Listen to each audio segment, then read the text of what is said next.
Të nderuar qytetar, të nderuar përfaqësues të medias, si kandidate e Partisë Demokratike për zonën e Anës së Malit, si një bi që do të luftoj gjithmonë për këtë tokë të lënë pas dore prej vitesh, nuk mund të hesh përballë farsës që po luhet sot mbi kurrizin e ndershëm të këtij komuniteti. Në vend që të afrohet një zhvillim i qëndrueshëm, qeveria vendore ka zgjedhur të risjellë të njëjtën skemë të vjetruar, asfalt i minutës së fundit, me makina që vinë e shkojnë sa herë ofrohen zgjedhjet.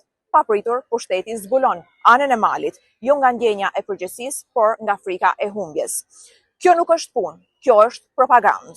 Nuk është investim, është thyrje për inteligjencën e banorëve tanë. Asfalti elektoral nuk mund të zëvendësojë 4 vite neglizhencë, as të fshi mungesën totale të vizionit për zhvillimin e zonës tonë.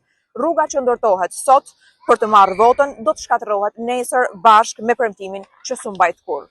Anës së Malit i është dashur gjithmonë më shumë se një makineri asfaltimi para zgjedhjeve. I është dashur respekt, i është dashur përfaqësim i ndershëm, i është dashur një zë që flet dhe punon për të, jo për një pushtet që kujtohet vetëm kur ka nevojë për votën.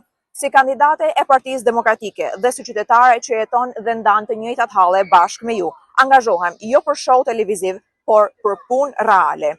Jo për rrugë që duken bukur në fletushka, por për politika që ndryshojnë jetën tuaj për mirë, në arsim, bujqësi, infrastrukturë të qëndrueshme. U bëj thirrje të gjithë banorëve të Anës së Malit, mos e lini votën tuaj të blihet me asfalt. Zgjedhjet nuk janë ankand, janë mundësi për të ndërshkuar mashtrimin dhe për të sjellë ndryshimin. Bashk, le të kthejmë Anën e Malit në prioritet dhe jo në ndalesë kalimtare për fushata të rreme. Koha e mashtrimeve ka mbaruar, është koha jonë.